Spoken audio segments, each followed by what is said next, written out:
ज्ञानाञ्जनतिमिरान्धस्य ज्ञानाञ्जनशलाकया सत्स्वरूपं मिलितं येन तस्मै श्रीगुरुवे नमः। नमो विष्णुपादाय कृष्णप्रेष्ठाय भूतले श्रीमते भक्तिवेदान्त स्वामीति नामिने नमस्ते सारस्वती देवे गौरवाणी प्रचारिणे निर्विशेष शून्यवादी पाश्चात्य देशतारिणे जय श्री कृष्ण चैतन्य प्रभु नित्यानंद श्री अद्वैत गदाधर श्रीवासदि गौर भक्त वृंद हरे कृष्णा कृष्णा कृष्णा हरे हरे हरे राम राम राम हरे हरे हरे कृष्ण பக்தர் எல்லாருக்கும் இனிமையான காலை வணக்கம். இன்றைய பாகவத சத்சங்க வகுப்புல வந்து கலந்துட்டு இருக்கிற எல்லா பக்தர்களுக்கும் என்னுடைய பணிவான நமஸ்காரம். ஸ்ரீமத் பாகவதம் 3ஆம் ஸ்கந்தம் 2வது அத்தியாயம் பகவான் ஸ்ரீ கிருஷ்ணரை நினைவில் கொள்ளுதல். இன்னைக்கு படிக்கிற ஸ்லோகம் வந்து 5 மற்றும் 6. உலகோத்பின்ன சர்வாங்கோ முஞ்சன் மீலத்ருதா சுச்ச பூர்ணார்த்தோ லட்சிதஸ்தேன ஸ்நேக பிரசர சம்ப்ளுதா. பூர்ண பரவசத்தினால் உத்தவரின் உடலில் எல்லா உன்னதமான மாற்றங்களும் ஏற்பட்டிருப்பதையும் பகவானது பிரிவால் அவர் கண்களிலிருந்து உருண்டோடிய கண்ணீரை அவர் துடைக்க முயன்றதையும் விதுரர் கண்டார்.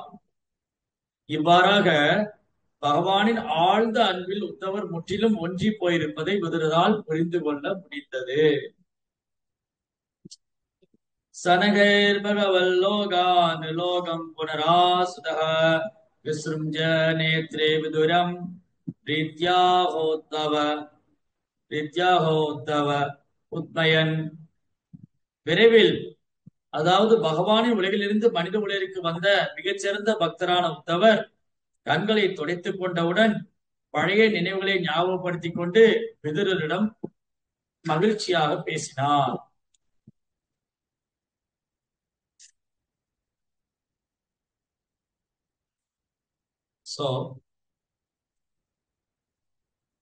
ஸ்ரீமத் பாகவதம் 3ஆம் ஸ்கந்தம் 2ஆம் அத்தியாயத்துடைய தொடர்ச்சி. நீங்க படிச்ச ஸ்லோகம் வந்து 5 மற்றும் 6. தனது தீர்த்த யாத்திரையின் போது விதுரர் உத்தவரை சந்திக்கிறார். உத்தவரை சந்திச்சு அவர்கிட்ட பல்வேறு கேள்விகளை கேட்டார்.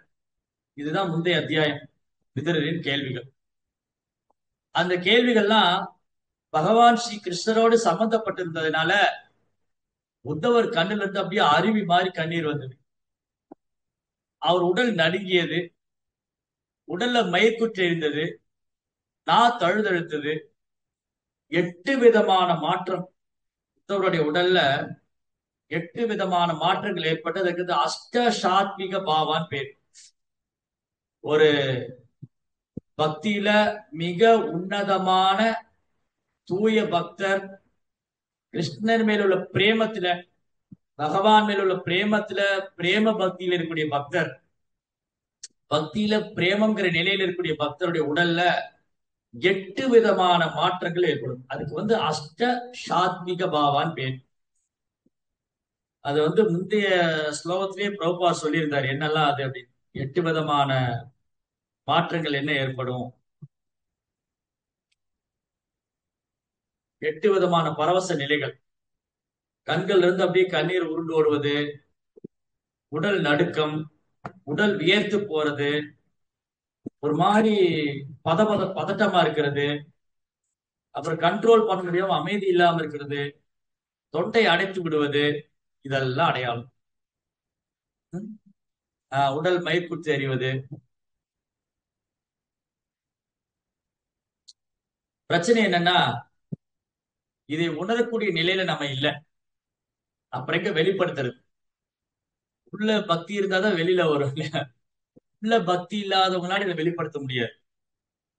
பக்தியில ஆழமா இருக்கு, ஆழமான பக்தி அல்லது பக்திங்கிற கடல்ல மூழ்கி இருக்கிறவங்க,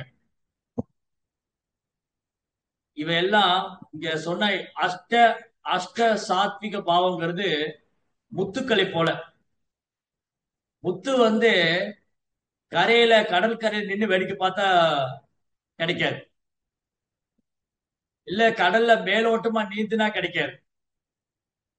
கடல் கரையில இருந்து வேடிக்கை பார்த்தாலோ, கடல் அலையை பார்த்துட்டு உட்கார்ந்துட்டு இருந்தாலோ, இல்ல கடல்ல மேலோட்டமா நீந்தினாலோ முத்து கிடைக்காது. ஒரு குறிப்பிட்ட இடத்துல போய் அந்த ஆழத்துக்கு போகணும். அங்கதான் முத்து கிடைக்கும். அதுக்கு முத்து குளிக்கிறவனே இருக்காங்க. கடல்ல போனா முத்து குளிக்கிறவங்க. அவங்ககிட்ட சொன்னா கடல்ல போய் முத்து எடுத்துட்டு வந்து தருவாங்க. பைசா கொடுத்துவாங்க. பே பண்ணணும். முத்து சும்மா கிடைச்சிடாது. கடல்ல வந்து எதுவுமே சும்மா கிடைக்காது. காத்து வேணா சும்மா கிடைக்கும். கடல் காத்து வேணா சும்மா கிடைக்கும். அப்புறம் நம்ம அரசியல் தலைவர்கள்லாம் கடலை சுடுகாடா வேணா ஆக்கலாம். அது வேணா சும்மா பண்ணலாம் அவங்க. இதெல்லாம் தான் சும்மா கிடைக்கும். மீன் பிடிக்க போறவங்க காசு கொடுத்தாதான் மீன் கொடுப்பாங்க. அட்லீஸ்ட் மீன் வேணுங்கிறவங்க கூட காசு கொடுத்தாதான் கிடைக்கும். சும்மா கிடைக்காது. சங்கு, சிப்பி இதெல்லாமே பே பண்ணும். கடற்கரை பக்கம் நிறைய பேருக்கு ஸ்டால் போட்டிருப்பாங்க. சிலர் சங்கு வித்துட்டு இருப்பாங்க, சிலர் சிப்பி வித்துட்டு இருப்பாங்க, சிலர் மீன் வித்துட்டு இருப்பாங்க, சிலர் இந்த கடல் பாசியிலே விதவிதமான தோரணங்களை பண்ணி வித்துட்டு இருப்பாங்க. இப்ப கடற்கரை போனோம்னா, பீச்சுக்கு போனா இந்த கடற்கரையில நிறைய வியாபாரிகள் இருப்பாங்க. கடல் பொருட்களை வந்து சேல் பண்ணுவாங்க. சிலர் மீனை வித்துட்டு இருப்பாங்க, சிலர் சிப்பிகளை வந்து கோத்து கோத்து மாலையா தோரணமா கட்டி வித்துட்டு இருப்பாங்க, சிலர் சங்கு வியாபாரம் செய்வாங்க, சிலர் சிப்பிகளை வந்து அழகழகா கண்ணாடியில பதிச்சு அதை ஒரு டிசைனா பண்ணி அதை வியாபாரம் பண்ணிட்டு இருப்பாங்க. சில இந்த கடல் பொருட்களிலே கை வளையல்கள், சில மணிகள் மாலைகள்லாம் கோர்த்து அதை வியாபாரம் பண்ணிட்டு இருப்பாங்க. இந்த மாதிரி பலதரப்பட்ட வியாபாரிகள் அங்க பார்க்கலாம். பட் முத்து வந்து அப்படி ஈஸியா எல்லாம் கிடைக்காது. சும்மா எல்லாம் கிடைச்சிடாது. இந்த ஊசி பாசி வாங்குற மாதிரி எல்லாம் முத்து வாங்க முடியாது. இன்னைக்கு மக்கள் பயன்படுத்துற பெரும்பாலும் முத்து வந்து பிளாஸ்டிக். பிளாஸ்டிக் முத்து இல்ல போலி முத்து. ஸோ ரியல் உண்மையான முத்து வந்து விலை அதிகம், காஸ்ட்லி. அந்த மாதிரிதான் சேம் அதே லாஜிக் தான். என்ன லாஜிக்னா, கடல்ல போனா இவ்வளவு பொருட்கள் கிடைக்குது, முத்துவும் கிடைக்குது. அதே மாதிரிதான் பக்தி. பக்திங்கிற சமுத்திரம், பக்திங்கிற சாகரம். இந்த பக்திங்கிற சாகரத்துல சிலர் வந்து மேலெழுந்த வாரியா பக்தி பண்ணலாம். சிலர் திருவிழா காலத்துல வந்துட்டு போகலாம். சில பக்தர்கள் திருவிழா காலத்துக்கு வருவாங்க, திருவிழா பக்தர்களே போயிடுவாங்க. திருவிழால மட்டும்தான் அவங்கள பார்க்க முடியும். ஜென்மாஷ்டமில பார்க்கலாம், ரத யாத்திரையில பார்க்கலாம், அப்புறம் பார்க்க முடியும். சீசனுக்கு வந்து போறவங்க. சில பறவைகள்லாம் சீசனுக்கு வந்து வந்து போகும். Season birds. அது மாதிரி சீசன் டிவோட்டிஸ், சீசன் பக்தர்கள் திருவிழாவுக்கு வருவாங்க, காணாம போயிடுவாங்க. அடுத்த திருவிழாவில தான் பார்க்க முடியும். சில பக்தர்களை சண்டே ப்ரோக்ராம் மட்டும் தான் பார்க்க முடியும். சண்டே ப்ரோக்ராம், சண்டே டிவோட்டி, சண்டே மட்டும் தான் பார்க்க முடியும். சோ இப்படி பக்தியில பல கேட்டகரியில இருக்காங்க. பக்தியில சில பக்தர்கள் மேலெழுந்த வாரியா பக்தி பண்ணிட்டு இருக்காங்க. சில பக்தர்கள் தனக்கு தோணும் போதெல்லாம் பக்தி பண்றாங்க. சிலப்ப நினைச்சா கோயிலுக்கு வருவாங்க. பக்தியில ஆழம் காணணும்னு நினைக்கிறவங்க ரொம்ப குறைவு. பக்தியில ஆழம் காணணும்.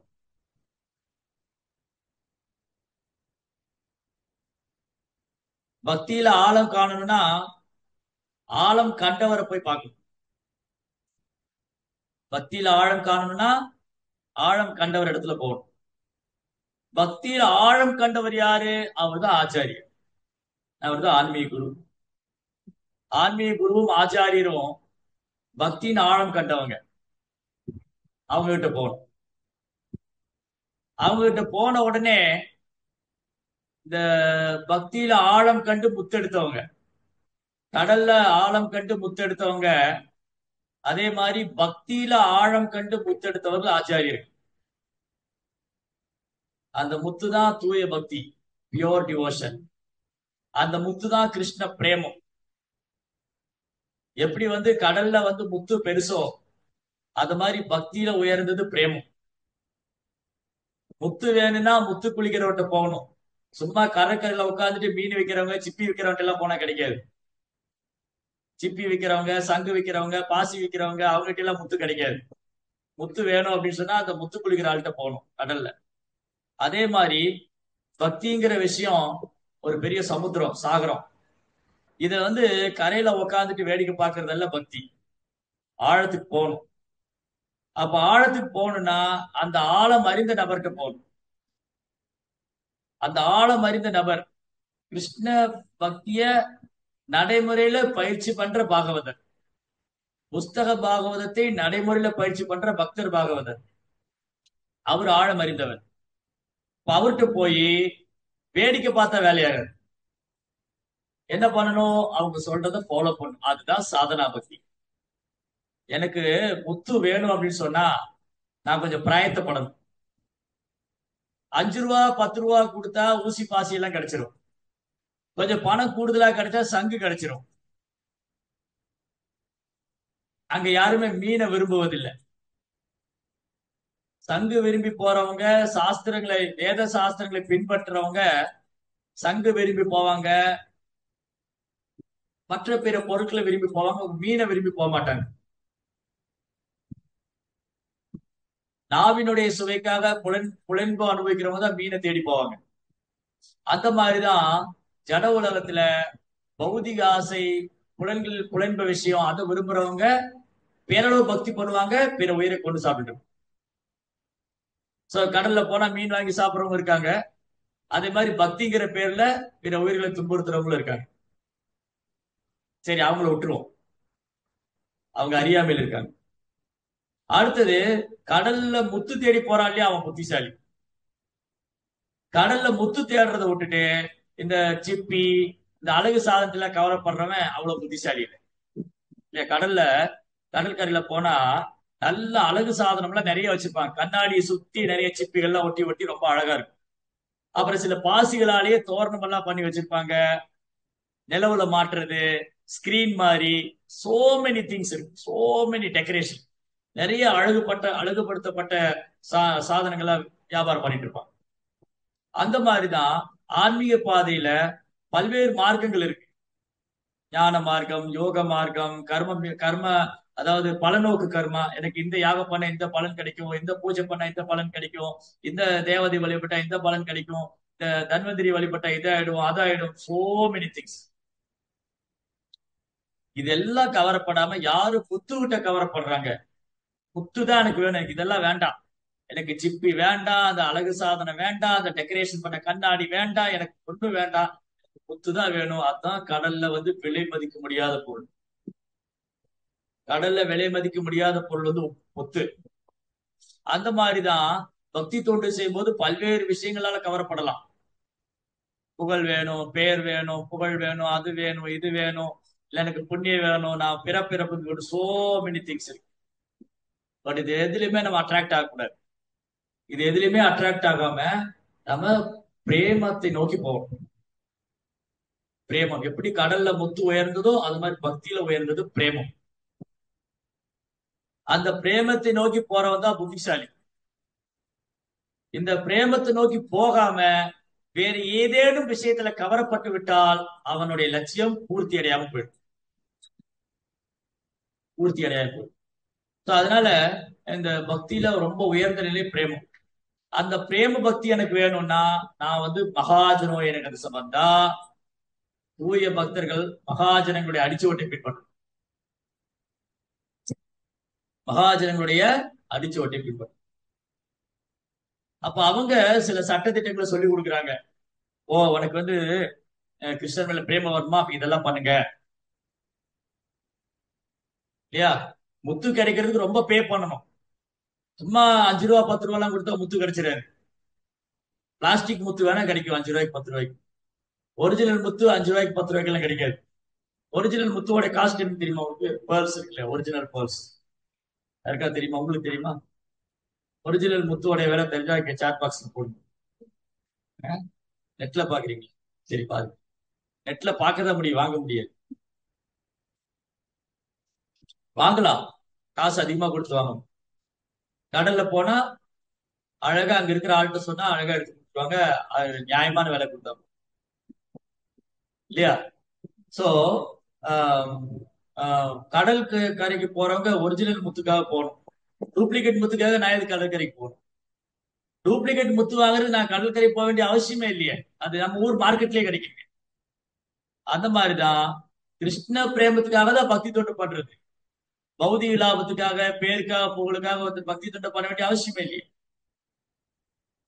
ஆனாலும் கிருஷ்ணர் அதை கருணையோட ஏத்துக்கிறார். சதுர்விதா பஜதே மாம் ஜனா சுகிருதுனு அர்ஜுனா ஆர்த்தோ ஜிக்ஞாசுர அர்த்தார்த்தி ஞானிச்ச பரதர்ஷபா. அர்ஜுனா, 4 விதமான நல்லவர்கள் என்னை சன்னடைவாங்க. வாழ்க்கையில வறுமையில கஷ்டப்படுறவங்க, கேள்வியறி உள்ளவங்க, பொருளாதார முன்னேற்றத்தை விரும்புறவங்க, ஞானிகள் எல்லாம் கிருஷ்ணர்ட்ட வருவாங்க. சோ இவங்க கிருஷ்ண பக்தி பயிற்சி பண்ணும்போது, பக்தர் சங்கத்துல வரும்போது இவங்களும் தூய்மை அடைவாங்க.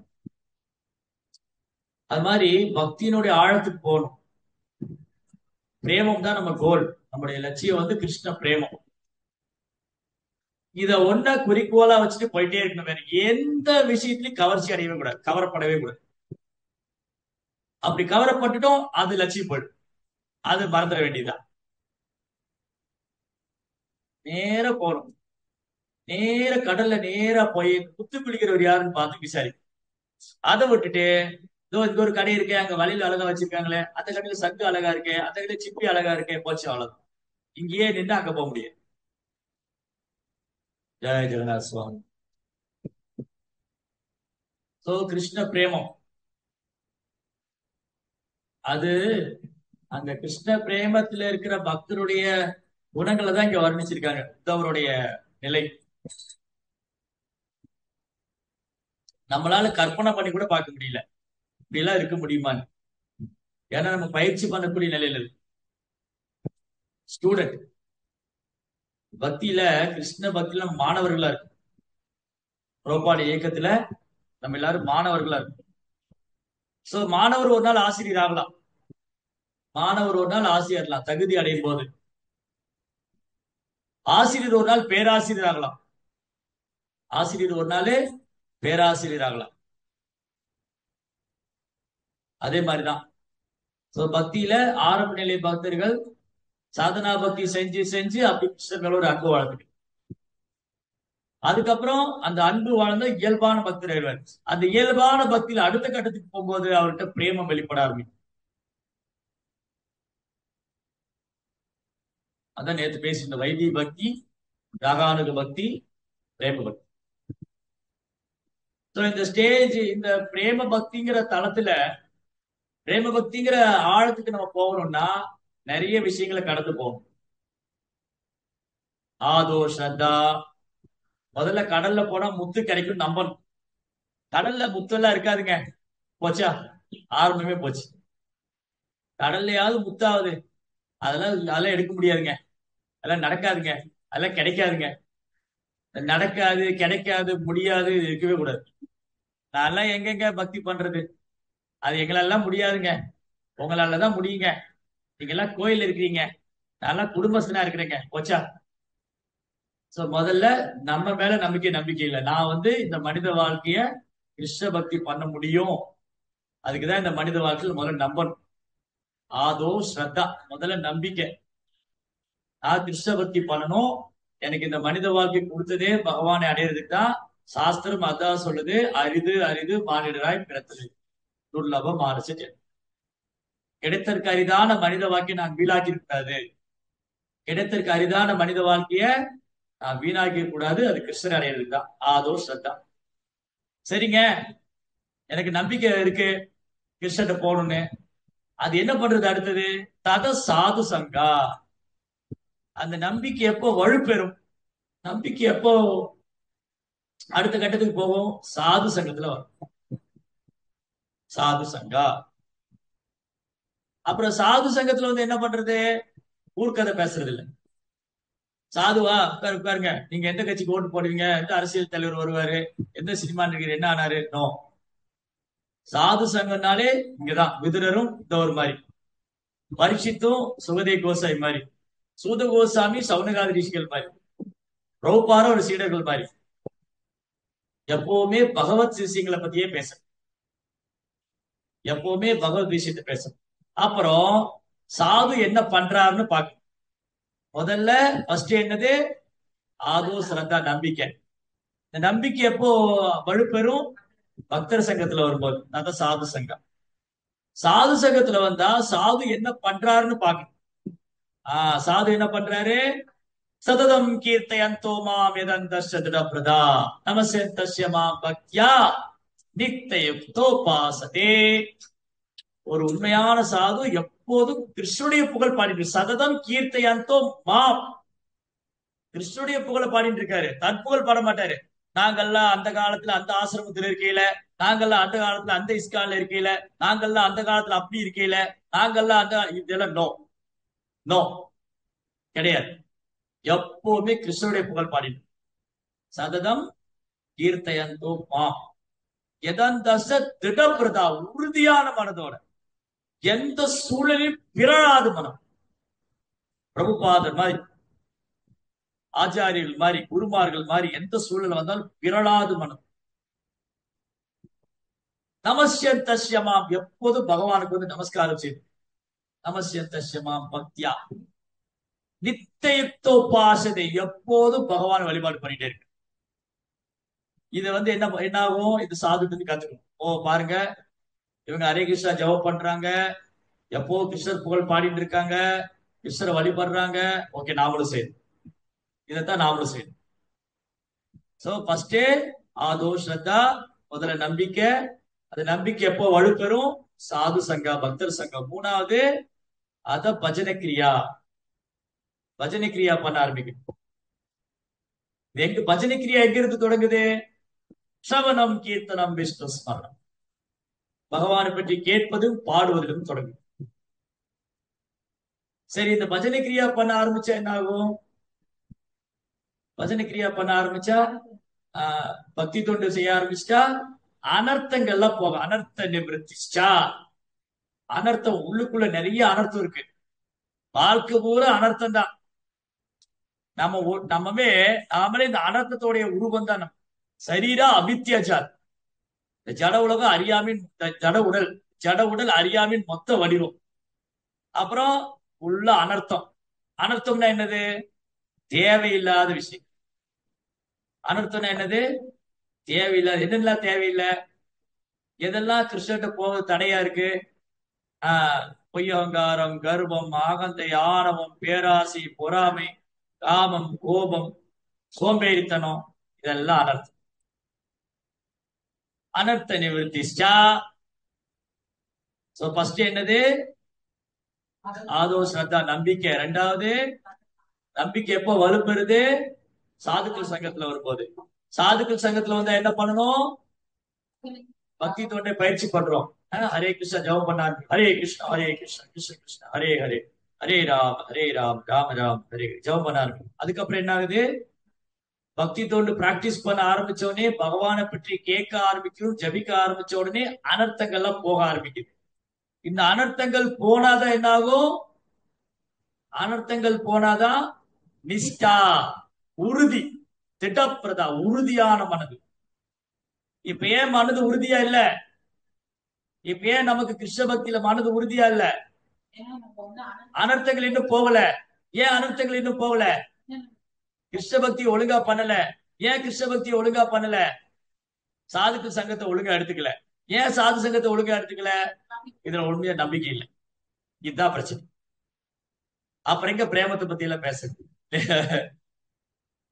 கிருஷ்ண பிரேமத்தை எப்படி பேச முடியும்? எனக்கு ஹரே கிருஷ்ணா மந்திரத்து மேல வலுவாத நம்பிக்கை இருக்கா? முதல்ல இந்த நாமம் என்னை காக்கும்.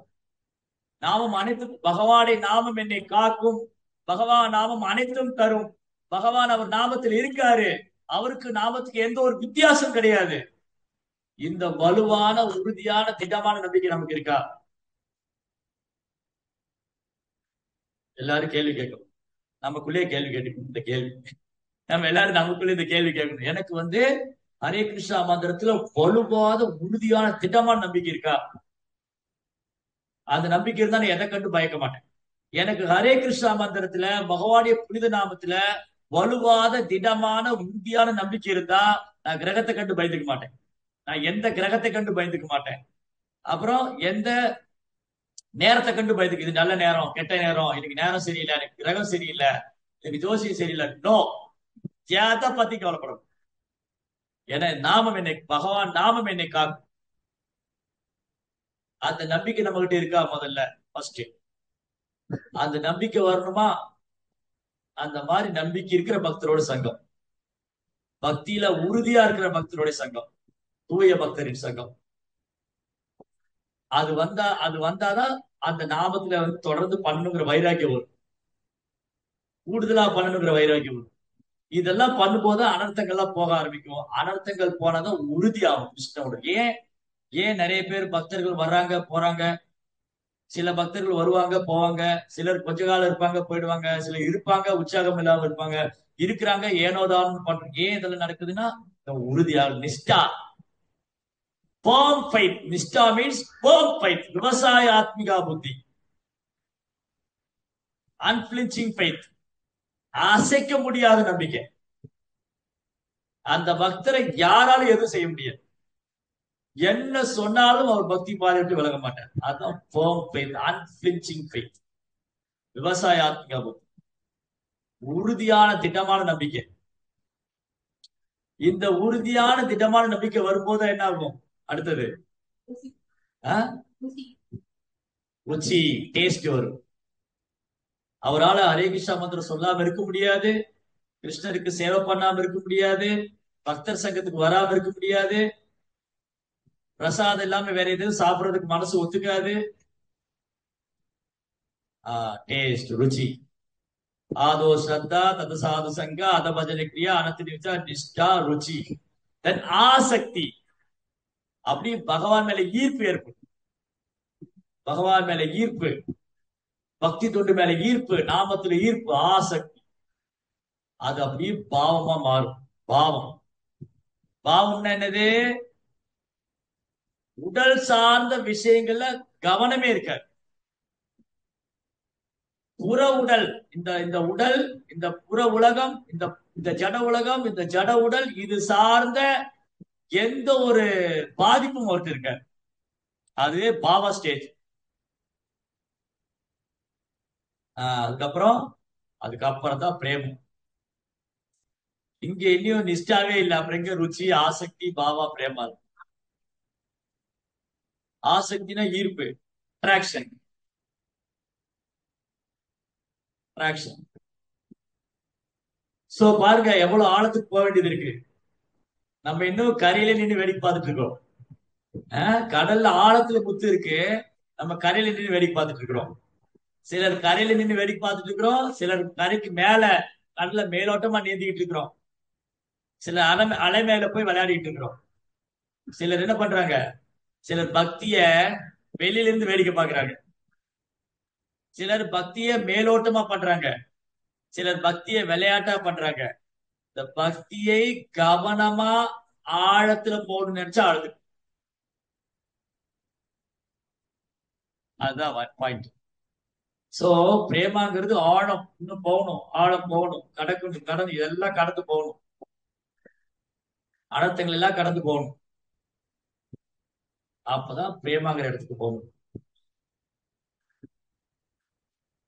ஐயோ சாமி இவ்வளவு இருக்கா? நான் என்னமோ பக்தினா ஈஸின்னு நினைச்சிட்டு இருந்தேன், நீங்க கடல்ல ஆழத்துக்கு போக சொல்ற மாதிரி போறீங்க. எனக்கு நீச்சலே தெரியாது, நான் எப்படி ஆழத்துக்கு போவேன்? நீச்சல் தெரியாதுங்க எப்படி ஆழத்துல போக முடியும்? அப்போ நீச்சல் தெரிஞ்சவங்க கூட இருக்கும். அதான் கேப்டன். கேப்டன் என்ன பண்ணுவாரு? ரொம்ப ரொம்ப இன்டெலிஜென்ட்டா, ரொம்ப கேர்ஃபுல்லா கிராஸ் பண்ணி விட்டுருவாரு, கொண்டு போய் விட்டுருவாரு. சோ எனக்கு நீச்சல் தெரியுமோ தெரியாதோ, பிரபுபார் சொல்றாரு, நான் ஃபாலோ பண்றேன். எனக்கு பக்தியில பெரிய ஆர்வம் எல்லாம் கிடையாது, ஆனா பிரபுபார் சொல்லியிருக்காரு, நான் பண்றேன். எனக்கு நாமத்துல ருச்சி வரல, ஆனா பக்தர்கள் சொல்றாங்க, ஜபிக்கிறேன். எனக்கு வந்து கிருஷ்ணரை வந்து கிருஷ்ணர் மேல இன்னும் அன்பு வரல, ஏதோ கிருஷ்ணர் பகவான் ஏத்துட்டேன், சாஸ்திரம் சொல்றது ஏத்துட்டேன். ஸோ பிராக்டிஸ் பண்ணிட்டே இருக்கு.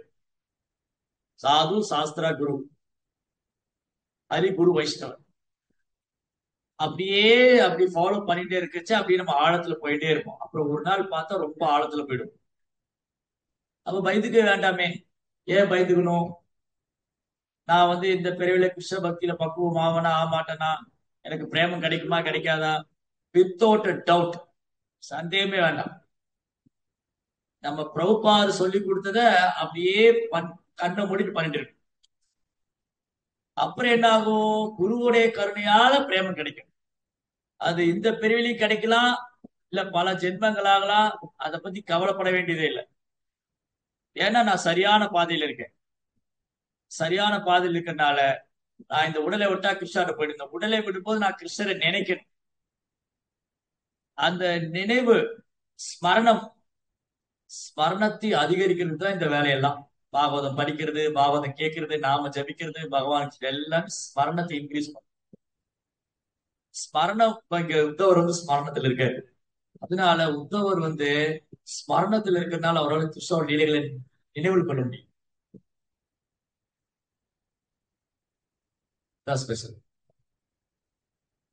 ஸோ இந்த இடத்துக்கு நம்ம வரணும்னு சொன்னா, நானும் வந்து கிருஷ்ணோட லீலைகளை கண்ணை மூடுனா அப்படி கிருஷ்ணோட லீலைகள் வரணும். கிருஷ்ணோட லீலைகளை கேட்கும்போது கண்ணுல கண்ணீர் வரணும், உடல் நடுக்கணும், பயிர் குத்திட்டு இருக்கணும், நான் தழுத இருக்கணும். அதுதான் சைதன்ய பாபு சொல்றேன், எப்ப எனக்கு கிடைக்க போகுது. சைதன்ய பாபு கிடைச்சிருச்சுன்னு சொல்லல, இதுதான் ஒரு தூய பக்தருடைய அடையாளம். சைதன்ய பாபு வந்து ஓ எனக்கு கிருஷ்ணன் மேல பிரேமம் வந்துருச்சுன்னு சொல்லல. நயனம் கலதஸ்ருதாரயா வதனம் கத்கத ஹிருதயா கிரா புலகை நிசிதே பபுகதா தவ நாம கிரகணே பவிஷ்யதி. கிருஷ்ணா, கிருஷ்ணா, உங்க நாமத்தை சொல்லும் போது, உங்க நாமத்தை உச்சரிக்கும் போது எப்ப என் கண்ணுல கண்ணீர் வரும், எப்ப என் உடல் நடுங்கும், நான் தழுதலுக்கும், மயில் குத்திட்டு நிக்கும், எப்ப இதுல நடக்கும்?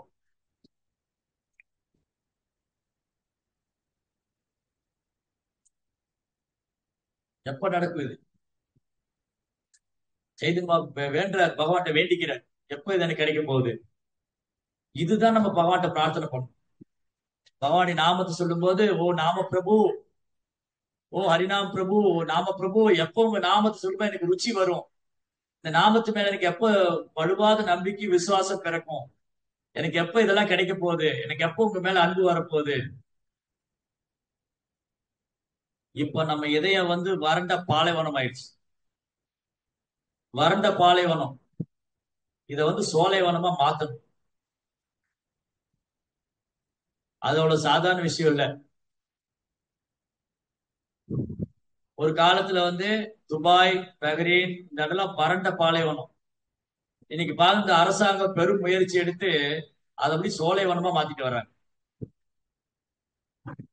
அதே மாதிரிதான் நம்ம இதயம் வந்து வறண்ட பாலைவனமா இருக்கு. நம்ம இதயம் வறண்ட பாலைவனம். நம்ம கிருஷ்ணர் வேண்டான்னு சொல்லிட்டு பல திட்டங்களை போட்டுருக்கு. இது எப்போ சோலைவனமாகும்? குரு கிருஷ்ண பிரசாதை பக்தி லதா பீஜா. பக்திங்கிற விதை கிடைக்கும் போது அது சோலைவனமா மாறும்.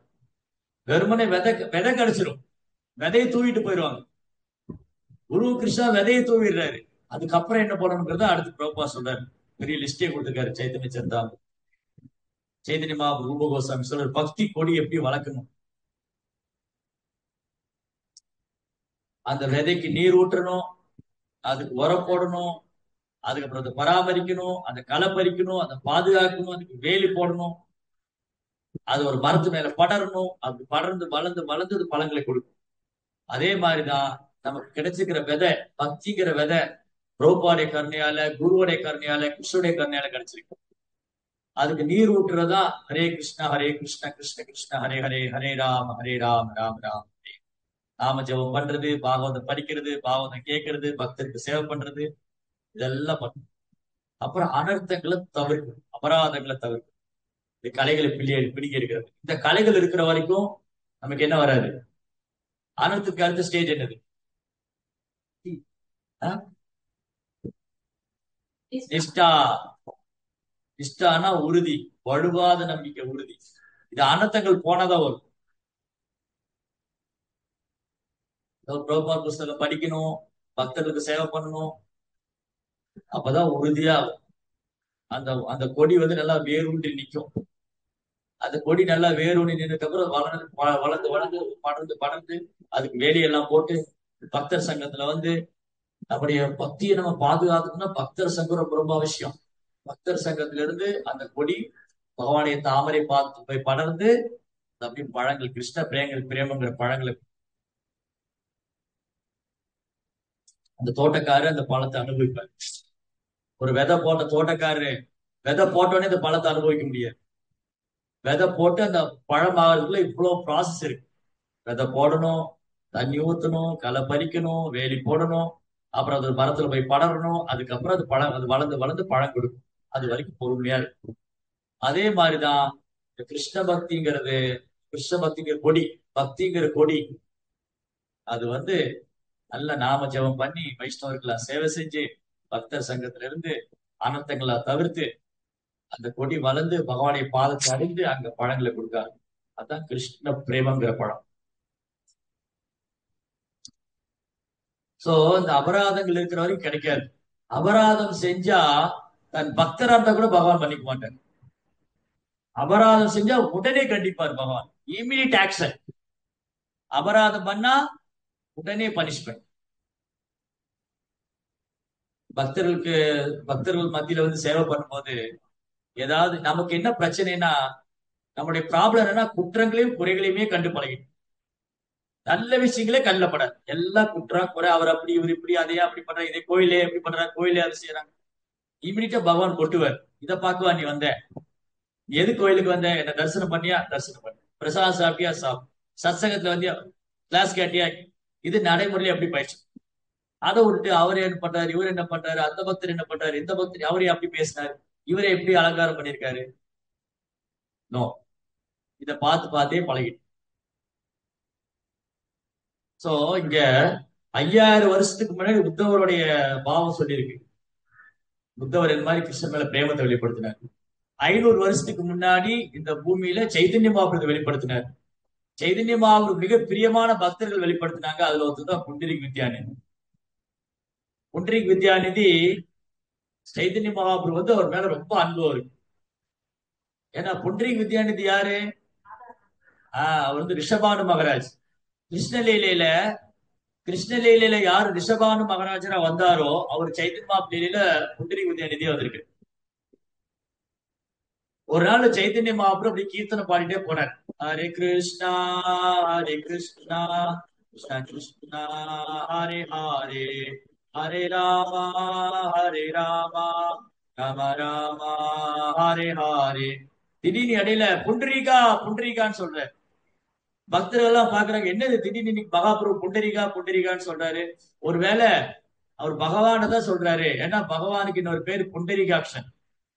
புண்டரீகாட்சன்னா புண்டரீகம்னா இது தாமரை, ஐக்ஷஜான கண்ணு.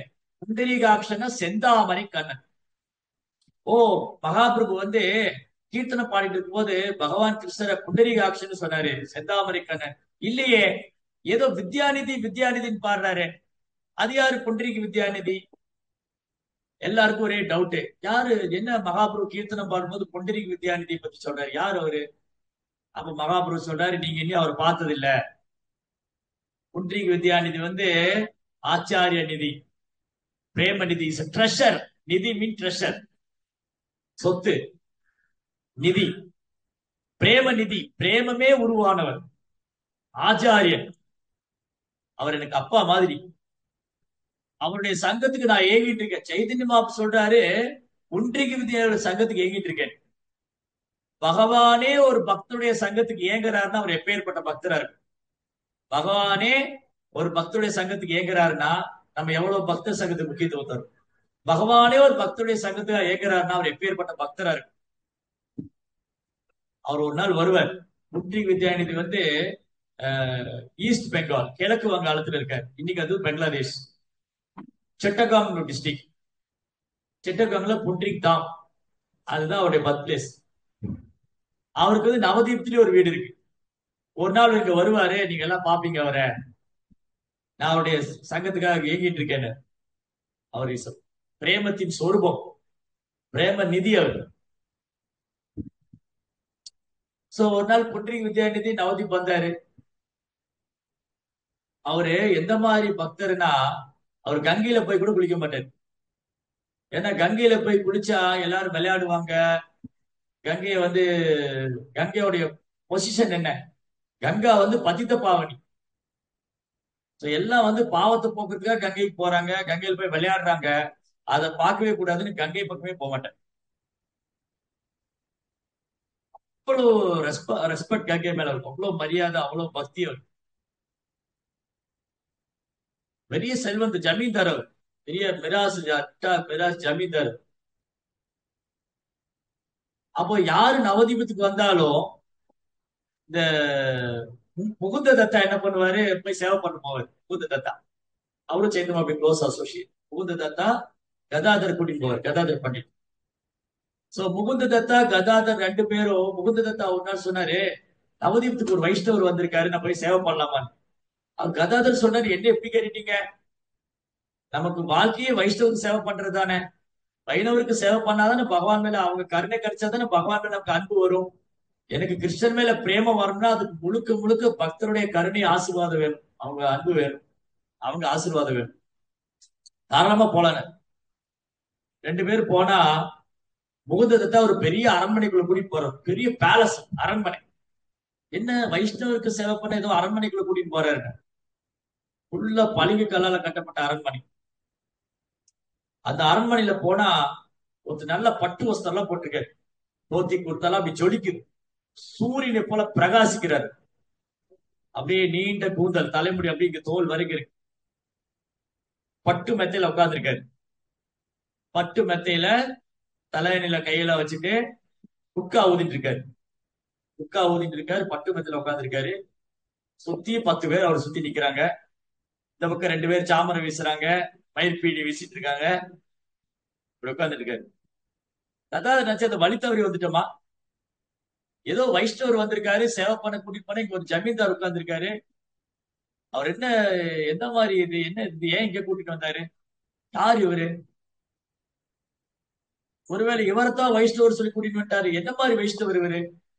வைணவர்னா ரொம்ப எளிமையா இருக்கணும், எளிமையா வாழணும், எளிமையான வாழ்க்கை, உயர்வான சிந்தனை, அதெல்லாம் வைஷ்ணவரு. இவர் நல்ல இந்த பெரிய ஆடம்பரமான அரண்மனையில சுத்தி கண்ணாடி மாளிகை, அது நடுவுல பட்டு மெத்தையில உட்கார்ந்துட்டு 10 சேவர்களோட பெரிய சக்கரவர்த்தி மாதிரி வாழ்ந்துட்டு இருக்காரு. இவர் என்ன மாதிரி வைஷ்ணவர் இவரு, இவருக்கு போய் சேவை பண்ண என்ன கூட்டிட்டு வந்திருக்காருன்னு நினைச்சிட்டாரு. யாரு, அதாவது தன் முகுந்தத்தை தாக்கு புரிஞ்சு போயிடுது.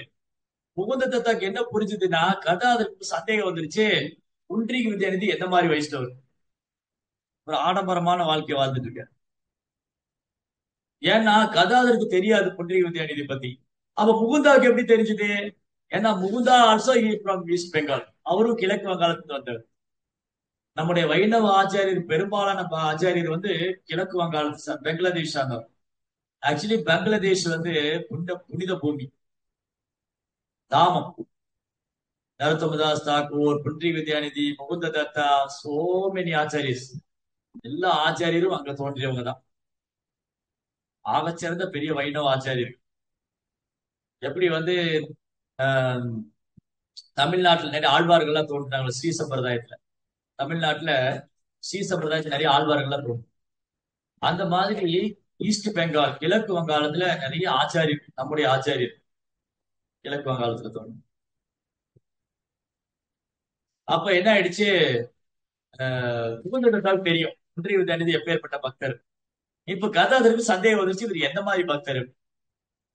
உடனே என்ன பண்றாரு, முகுந்தத்தை ஒரு பாட்டு பாடுறாரு. பாகவதத்துல ஒரு ஸ்லோகம் எடுத்து படிக்கிறார். கபில தேவர் வந்து, கபில வாசுதேவர் தேவகுதியின் புதல்வர், பகவான் கபில அவதாரம் தேவகுதியின் புதல்வர் இருக்கார் இல்லையா, அவங்க அம்மாட்ட ஒரு ஸ்லோகம் சொல்றாரு. சைத்தன்ய மகாதாரி கபில தேவர் கிருஷ்ணருடைய கருணையை பற்றி கிருஷ்ணா எவ்வளவு கருணை குணம் படிச்சவர், கிருஷ்ணா எவ்வளவு தயாளு குணம், கிருஷ்ணா எவ்வளவு கருணை குணம் படிச்சவர்.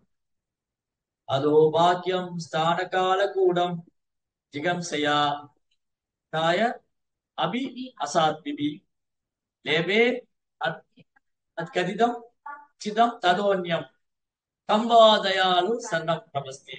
இந்த ஸ்லோகம் என்ன சொல்லுது பாருங்க, இந்த பூதனை அரக்கி இருக்காளே, பூதனை அரக்கி கிருஷ்ணரை கொல்றதுக்காக தன் மார்புல விஷம் தடவி வந்தா. அவரோட நோக்கம் வந்து கிருஷ்ணரை கொல்லணும்னுதான். ஆனா பால் கொடுக்கிற மாதிரி கிருஷ்ணரை கொல்லணும்னு நினைச்சா. கிருஷ்ண பகவான் என்ன பண்ணாரா, இந்த அரக்கி வந்து எனக்கு பால் குடிக்கணும்னு நினைக்கிறாலே, எனக்கு அம்மாவோட ஸ்தானத்துக்கு கொடுத்துட்டேன். அம்மாவுடைய ஸ்தானத்தை கொடுத்துட்டு பால் குடிச்சது மட்டும் இல்ல, அவன் உயிரையும் சேர்த்தது முக்தியும் கொடுத்துட்டாரு. பூதனை தன்னை கொல்ல வந்த அரக்கி, தன்னை கொல்ல வந்த அரக்கிக்கும் முக்தி கொடுத்தாரு. இவரை விட அப்போ தன்னை கொல்ல வந்த அரக்கிக்கே முக்தி கொடுத்தாருன்னா பக்தரை பத்தி என்ன சொல்றது? கிருஷ்ணரை கொல்ல வந்த அரக்கிக்கே கிருஷ்ணர் முக்தி கொடுத்தாருன்னா அப்போ தனது பக்தர்களை பத்தி என்ன சொல்றது? இவரை விட கருணை வாய்ந்தவர் யார் இருக்க முடியுங்கிறது ஸ்லோகம். சுகதி கோசாமி சொல்றாரு, கம்பா தயாலு சரணம் பிரபத்தி, இவரை விட கருணை வாய்ந்தவர் யாரும் கிடையாது, நான் அவரது தாமரை திருப்பாத்தை சரணடைகிறேன். இந்த ஸ்லோகத்தை கேட்ட உடனே குன்றி வித்யானிக்கு கண்ணுல இருந்து அப்படி கண்ணீரும், அப்படியே அருவி மாறி கண்ணீர், கிருஷ்ணா கிருஷ்ணா கிருஷ்ணா, புத்தாலாம் கிழிச்சு வந்து பெட்டெல்லாம் கிழிச்சு அந்த தலைவாணி எல்லாம் கிழிச்சு அப்படியே பைத்தியம் பிடிச்ச மாதிரி ஆயிடும். இந்த ஒரு ஸ்லோகம் தான் கேட்டேன். நாம தினமும் பாகவத ஸ்லோகம் படிச்சுட்டே இருக்கிறோம், கண்ணுல கண்ணீர் ஒண்ணு வர மாட்டேங்குது, தூக்கம் தான் வருது. தினமும் பாகவதம் படிக்கிறோம், தினமும் கேட்கிறோம், கண்ணுல கண்ணீர் வருதா? இல்ல கிருஷ்ணன் மேல பிரேமம் தான் வருதா? இல்ல குர்த்தை தான் இன்னைக்கு கிழிச்சிருக்கிறோமா? இல்ல மயங்கிதான் விழுந்திருக்கோம், தூங்கிதான் விழுகிறோம்.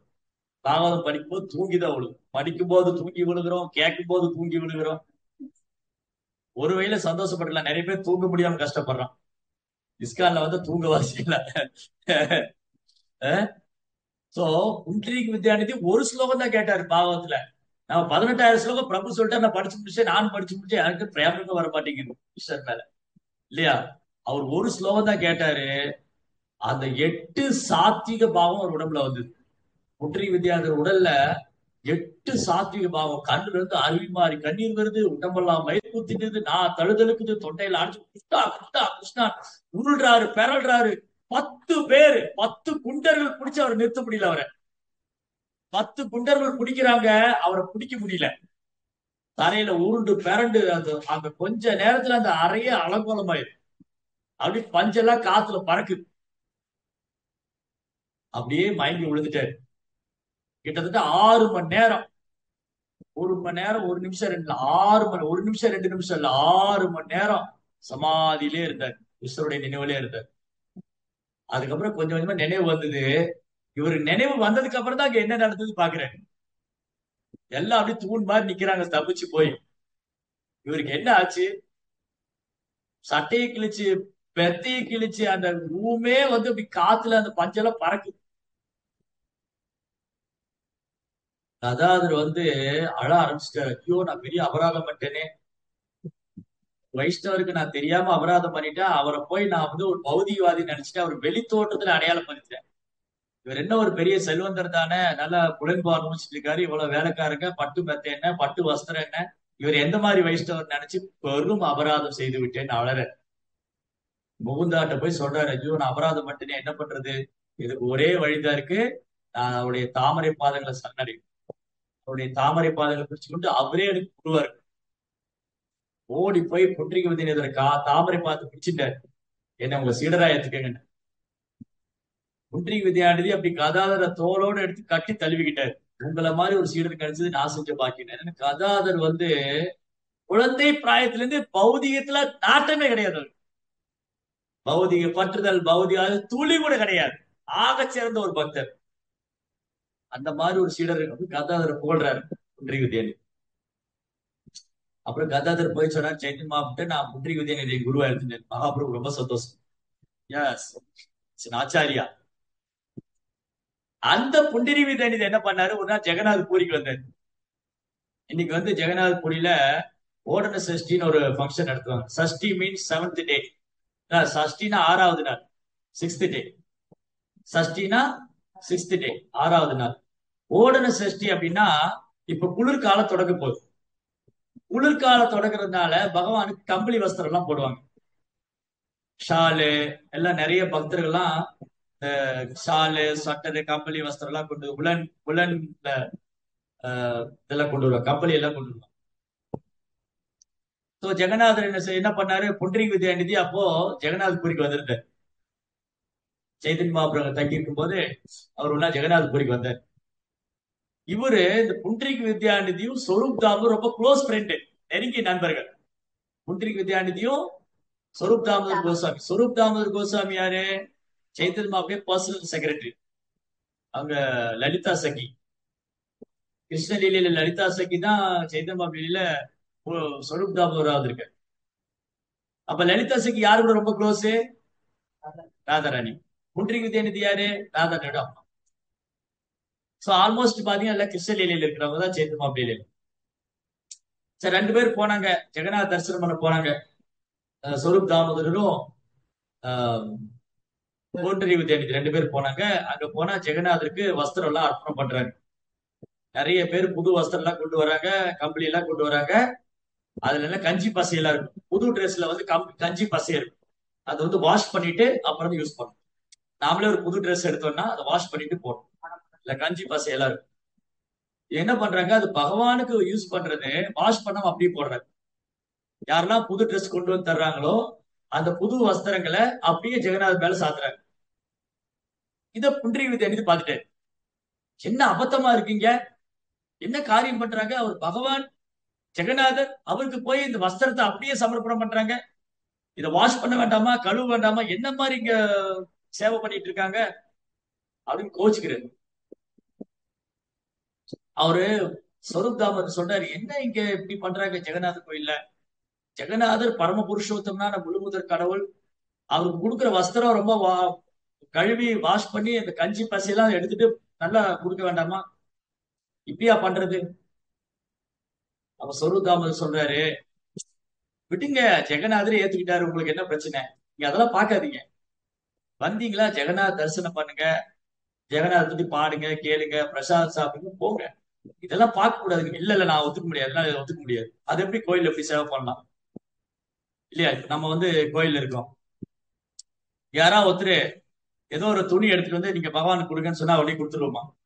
அது என்ன கிளாத், அது வாஷ் பண்ணிருக்கா, அது நீட்டா இருக்கா, சுத்தமா இருக்கா, அது பகவானுக்கு ஆஃபர் பண்ணலாமா?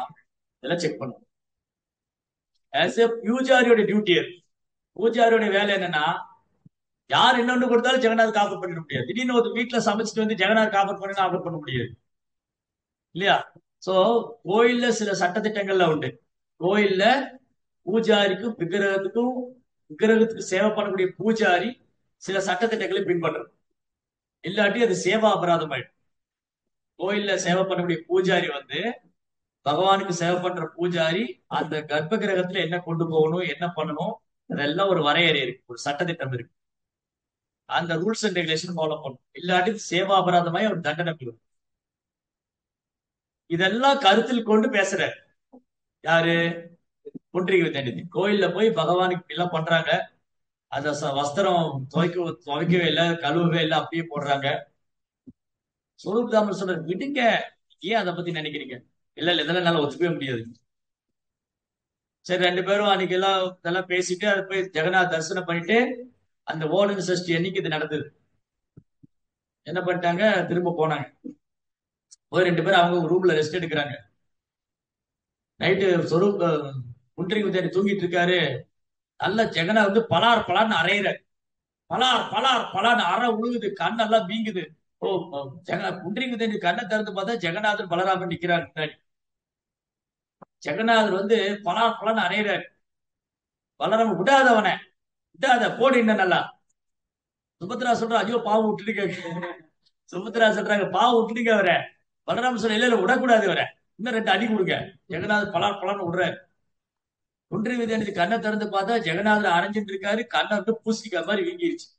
2 பக்கம் கண்ணமும் பூசணிக்காய் மாதிரி வீங்க. அப்ப எந்த அளவுக்கு அற விட்டுருப்பாரு, காது பொய்ங்கிற அளவுக்கு அற விட்டுருக்காரு போல. அற விட்டு ஜெகநாதர் அரைஞ்ச அறையில புண்டரீக வித்யாநிதி கண்ணெல்லாம் வீங்கி போச்சு. பகவானே, என்ன அடிக்காதீங்க, நான் என்ன தப்பு பண்ணேன், நீ ஏன் அடிக்கிறீங்க? நான் உங்க பக்தர் இல்லவா? பக்தனை போய் நீங்க அடிக்கிறீங்களே. ஜெகநாதர் சொல்றது, என்ன மாதிரி பக்தர் நீ? உனக்கு என்ன தைரியம் தான் என்னுடைய கோயில்ல வந்து பக்தர்கிட்ட குறை கண்டுபிடிப்ப? நீ வந்தியா, என்ன தரிசனம் பண்ணு, போகணும். அவன் எனக்கு ஆஃபர் பண்றான், நான் ஏத்துக்கிறேன். உனக்கு என்ன பிரச்சனை? நீயே அதை பாக்குற. இனிமே கொண்டு ஞாபகம் வச்சுக்கோ, புண்டரீக வித்யாநிதி எந்த பக்தரையாவது குற்றம் கண்டு குறை கண்டுபிடிச்சா இதுதான் அவனுக்கு. இன்னைக்கு உன்னை அடிச்சுதான் விடுறேன், நாளைக்கு கொண்டுடுவேன். புண்டரீக வித்யாநிதி எந்த மாதிரி பக்தர்? அவரு பிரேம நிலையில் இருக்கிற பக்தர். அவர் மூலமா நமக்கு சொல்லி கொடுக்குறாங்க, பக்தர்கிட்ட குற்றம் காணக்கூடாது, குறை கண்டுபிடிக்க கூடாது. அதுக்காக பக்தர் எப்படி எல்லாம் செய்யலாம்னு அர்த்தம் இல்ல. அப்ப கோயில்ல சில சட்டத்திட்டங்கள்லாம் இருக்கு. அதை ஃபாலோ பண்ணணும். ஜெகநாதபுரியில விசேஷமே வேற.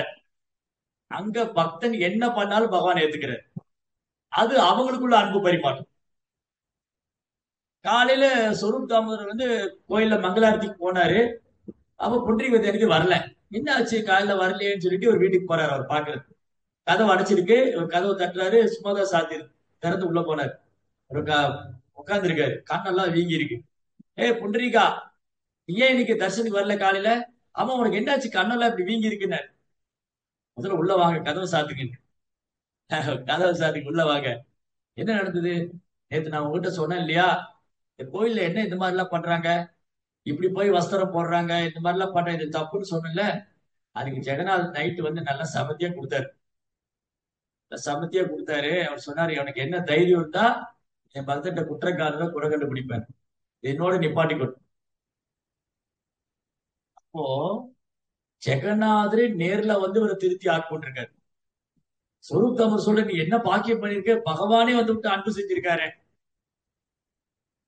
நம்மளா இருந்தா ஊர் பூரா சொல்லிடும் இந்த சம்பவத்தை, ஊர் பூரா தண்டரா போட்டுருவோம். ஆனா புண்டரீகதேனுக்கு யாருக்கும் தெரியாம வச்சுட்டாரு. பகவானே தன்னை திருத்தி ஆட்கொண்டாரு. பகவானே தன் மேல அன்பு செஞ்சாரு.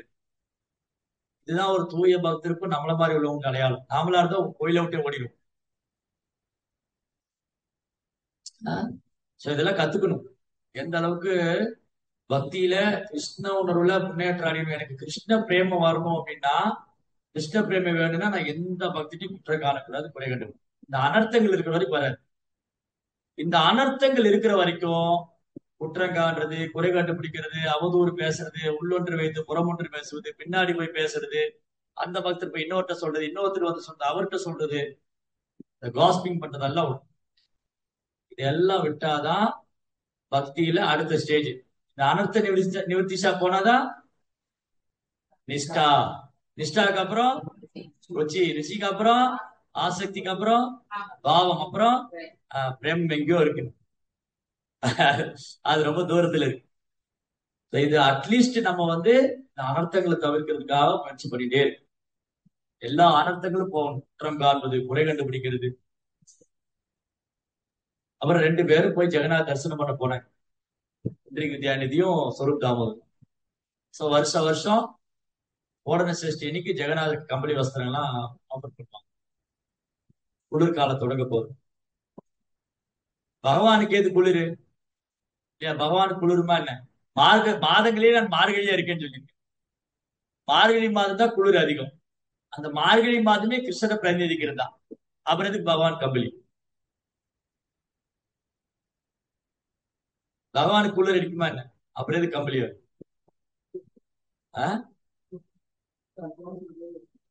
பக்தர் அன்போடு கொடுத்து ஏத்துக்கிறாரு. அப்புறம் பகவான் விக்கிரக ரூபத்துல இருந்து தன்னே தன் பக்தர் ஒப்படைச்சிடுறாரு. சோ பக்தர்கள் என்ன பண்றாங்க? அன்போடு அவரை குளிக்க வைக்கிறாங்க, அவருக்கு பிரசாதம் கொடுக்குறாங்க, அவரை கவனிக்கிறாங்க, பராமரிக்கிறாங்க. எல்லா சேவையும் பக்தர்கள் நாம பக்தியில முன்னேற்றம் அடைறதுக்காக பகவான் சேவை கொடுக்கிறார். பகவானுக்கு இதெல்லாம் தேவையில்லை. அவர் ஆத்மாராமா, தண்ணில திருப்தி அடையவர். அவருக்கு போய் நம்ம கம்பளி கொடுத்தாதான் அவர் குளிர் எல்லாம் போகும்னு அர்த்தம். அவர் முழுமுதற் கடவுள். ஆனா விக்கிரக ரூபத்துல வரும்போது நமக்கு வாய்ப்பு கொடுக்கிறார் சேவை பண்றது. அதனால எந்த பக்தியும் குற்றம் குறை காணாம சேவை செய்யும்.